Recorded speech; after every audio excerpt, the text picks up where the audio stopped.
Hey guys, Mr. Google the Countdown Gods here, looking like Chris Farley. No, I don't. Back to normal. Okay, let's do the old western. Alright, whatever. So, I'm here to do my top 10 favorite Will Ferrell movies in honor of the Other Guys, which comes out this Friday. And note on that, you can find all my latest reviews for the big release that comes out every week on my Unknown Underdogs channel, my collab channel. Uh, and yeah, so this week we are going to review the Other Guys. So I'm like, you know what? Since my channel name is Countdown Gods, I'll do a countdown because I have this webcam. Well, it's not really mine, but I have the same exact software I'm gonna download at home. So because I got a webcam now, so I can finally do you know like quick reviews when I have to. So anyway, I'm gonna try. I think the time limit's 15, so I don't really have anything to worry about. I'm gonna do this quick and cool. So yeah. So anyway, I'm going to tell you my top 10 favorite Will Ferrell movies. For some actors, it's going to be top 5 because I've seen a lot of Will Ferrell movies. I've seen pretty much every single one of his big movies. And so here's my list, but first I'm going to say my worst. So here it is. Superstar, starring uh, Molly Shannon and Will Ferrell. And this is probably the worst SNL movie ever. And there's been a lot of them that are bad. I didn't even see the one with Julianne, whatever her name is. Julianne. Can you just tell me that name? I don't really care. I think it's Pat or Sam Saves the Day. I don't know. I didn't see those because those were crap. But there's been a lot of bad ones lately, like MacGruber recently, which was funny, but it was a terrible movie, and but mildly enjoyable. And of course we have Wayne's World 2, which was a pretty big disappointment, but an okay watch. I still have it on DVD because I don't really want to split it up with the first one, but still, the first one is far superior.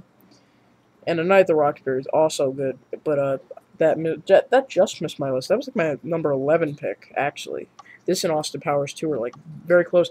So I was gonna put Austin Powers 2 in, but then I'm like, oh, that's not really. He's like in one scene of that movie. There is my number 6 pick. He's like in 3 scenes, so I guess that's passable.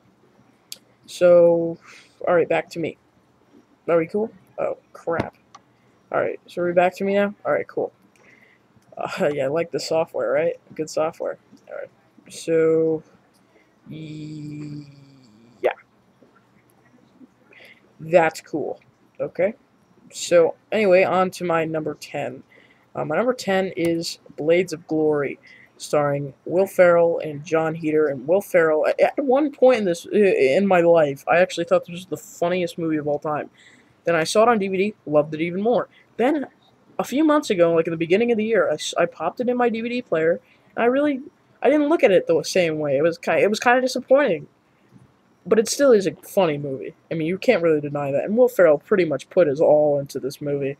But John Heder was also really funny. So definitely a good movie, really funny movie. My number 9 pick is, what is it? I think I know what it is. It's Ricky Bobby. Ricky Bobby, another one, but like Blades of Glory. But it's so quotable. But I guess it is too predictable to be like in my top 5. But it's another one of my favorite comedies of all time. Very funny. Sacha Baron Cohen's hysterical in it, and John C. Reilly, he's just one of my favorite actors. And Will Ferrell, and he's a comic genius in this movie. And my number 8 pick, and I know a lot of people are going to be like, over Blades of Glory and Talladega Nights and even A Night of the Roxbury, it's Land of the Lost. Land of the Lost I found to be very underrated.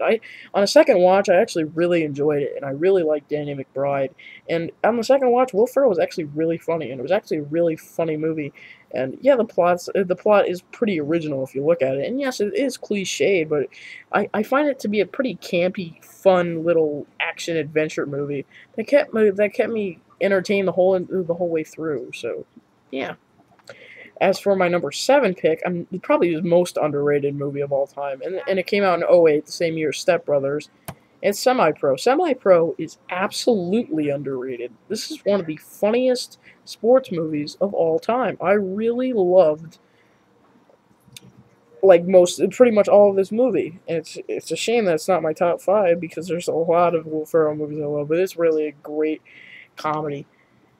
My number my number 6 pick, and he's only 3 scenes in this movie, but he's hysterical. But really, this is a great movie. Starsky and Hutch, a very underrated Todd Phillips movie. I like it more than Road Trip, not more than my number 4 pick on my list. And I know a lot of people are going to know what that is, and a lot of people are going to be like, number 4, and you'll know what it is when I get to it. But still, a very good cop. Crime movie, and I like the gangster aspect of the movie, and I think Vince Vaughn plays an awesome villain, and Will Ferrell's fucking hysterical in it. My number 5 pick, of course, is I think it's like a cult. It's a cult classic, and a lot of people say, oh, it's a dumb movie, but it is fun. This movie is so quotable for me.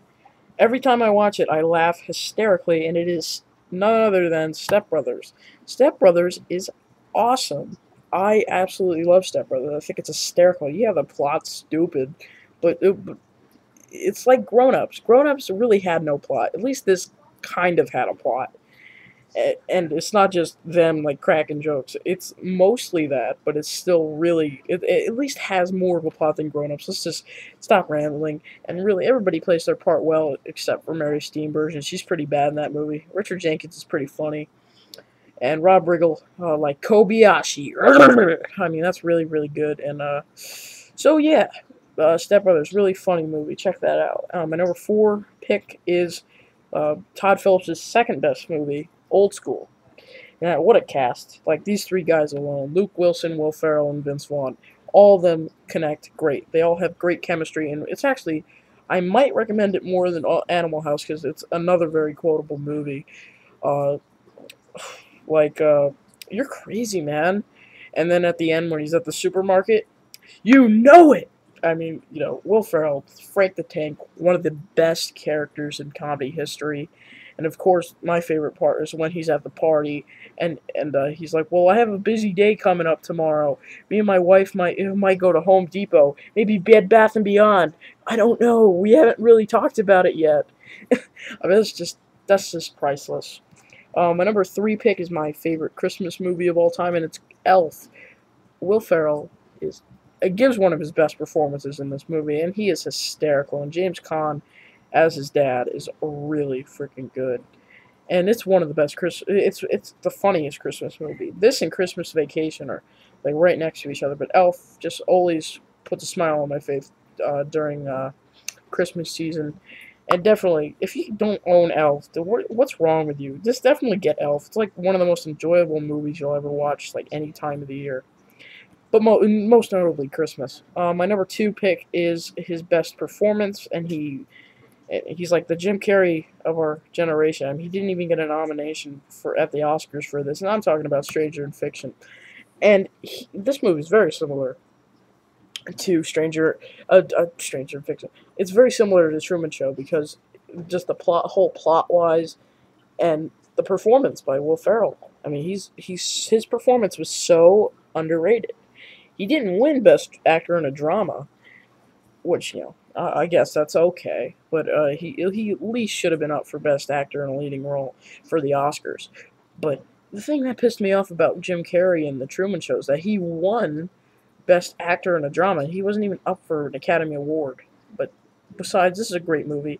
Very original, very creative, and just phenomenal writing and great performances all around, especially Emma Thompson and Maggie Gyllenhaal and Will Ferrell, most notably. And my favorite is, of course, Anchorman. Anchorman is my second funniest movie of all time. This movie is one of the funniest movies you'll ever see, and probably the most quotable movie for me. That's what I love about Will Ferrell. I mean, he makes the most quotable movies imaginable, and that's why I'm really excited for the other guys. And I think that's going to be another great movie. Hopefully it's not disappointing, because really, Superstar is like the only one I don't like, and I like every other Will Ferrell movie that he's in. But hopefully he'll be great in this. And Anchorman. I'm Ron Burgundy. stay. So that's my list, and definitely, Steve Carell, Paul Rudd, David Koechner, what's her name? The Christina Applegate. They're all great, and Fred Willard's also really funny, and Chris Parnell, and stay classy, San Diego. That's just great. I love it. I love that movie. Scotch, Scotch, Scotch, down into my belly. Mmm. So that was my list, everybody, and yeah. So you stay classy, San Diego. Hey, San Diego, go fuck yourselves. I'm Ron Burgundy. Hmm?